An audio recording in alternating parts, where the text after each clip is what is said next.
ستونه یې ټپ دی بس د لاس په اشارو لګیا دی. دلته مې پلار هلته مې ورور په دروازه کې پروت دی. مورکۍ مړه ده د بابا په وینو سرې جامې یې. مورکۍ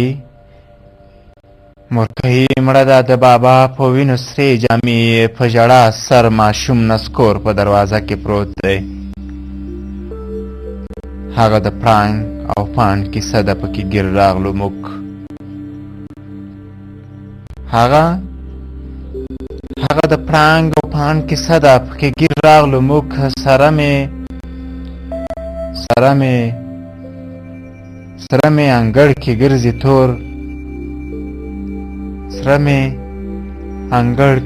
تور. په دروازه کې پروت دی. او یا به موږ وخورو یا به دې پکې له ژونده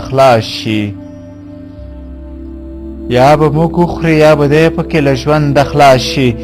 مودې وشوې سړي خور په دروازه کې پروت دی. پیغله شهیده ده زلمو سرونه ټیټ نیولي.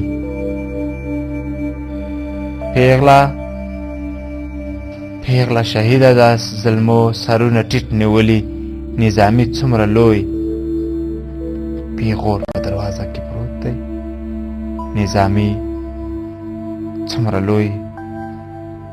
په دروازه کې پروت دی. همدې هیله چې درنو لیدونکو له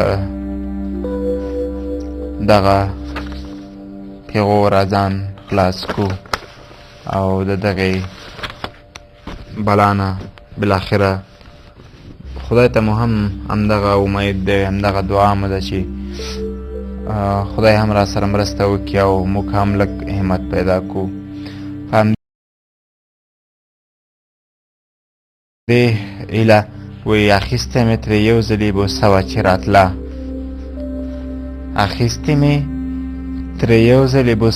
راتله. تر اوسه یې په زړه کې تلوسه وه چې راتله. او لیمې لکه توره په هر لوري تاویدې.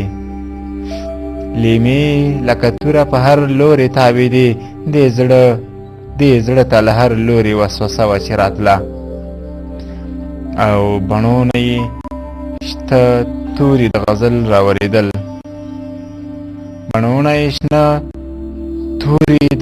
راورېدل. ټول کلي کې هم دغه ګنګوسه وه چې راتله. او حاجت یې د ست نه و ویمه نه پاتې کېده. اعتبار مې ورته هسې یوه پیسه وه چې راتله.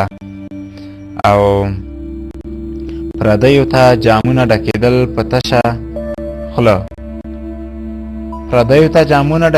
په تشه خوله. زما په برخه بیا تشه کاسه وه چې راتله. او خواږی د نظر د بل پیالو کې تویول. یو بل ډول حالت و، یوه غوسه وه چې راتله. او شرره دومره پاک دومره سپېڅلی نه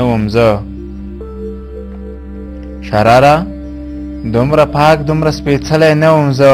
په ما یې نه په ځان یې بروسه وه چې راتله. اخیستې مې ترې یو ځلې بوسه وه چې راتله. السلام علیکم.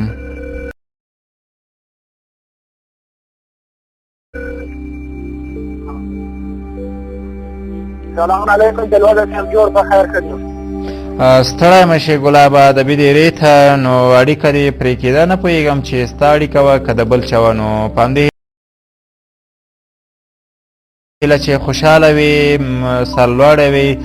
مهرباني وکړئ د خپرونې د پای شیبې هم دې نو راوړې ډالۍ ته به دې غوږ پاتې شو. دغه نوم دې م راته واخله. زما په خیال چې خاکسار یې د پښتو بنډاره که نه؟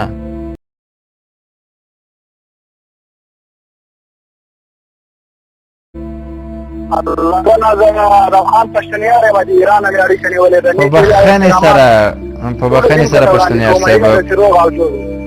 پښتونیار صاحب ګوره غیر حاضرۍ دې داسې کانې وکړې چې زما د ذهنه یې هم راته وایستې. ګوره الله دې خوشحاله لره ولان همیشه کوشش کوو چې در سره اړیکه ونیسو خو یو څه مشکلات تخنیکي ستونزې دي یو وخت کې زما هم د خپرونې له ښار نه مې درې څلوره ټلیفونونه مې په لاس کښې نیولي ول خوشبختانه د خپرونې په آخره کې روغ شو. ولا پښتونیار صاحب که درته ووایم چې دا ستونزه د دستګاه ستونزه ده دا زموږ ستونزه نه ده. دې کې کیدای شي نورې څه مسلې هم موجودې وي.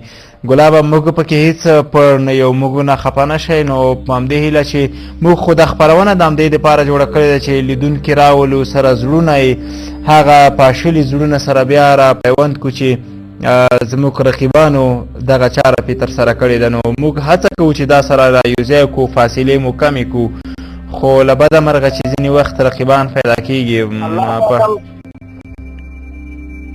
الله خوشحاله لره بس خدای پاک دې ونازوه. یو شعر ده زه خو شاعره نه یم داسې وخت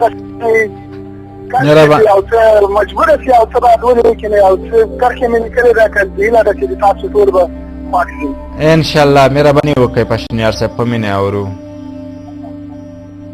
وایي ګیلمن زه له خپل بخته هم له وخته یم ملګرو ګیلمن زه له خپل بخته هم له وخته ملګرو بخت مې ګوره چې چپه شو زه یې خوار کړم دې حالاتو په دې پرنیو خدمتګار کړم په وطن کې مې پای نشته مسافر شوم زه روان له خپله کوره در په در شوم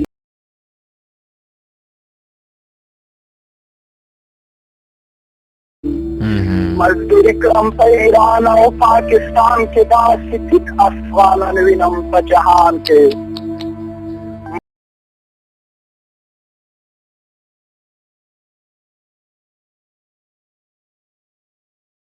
ما ویل نور خو به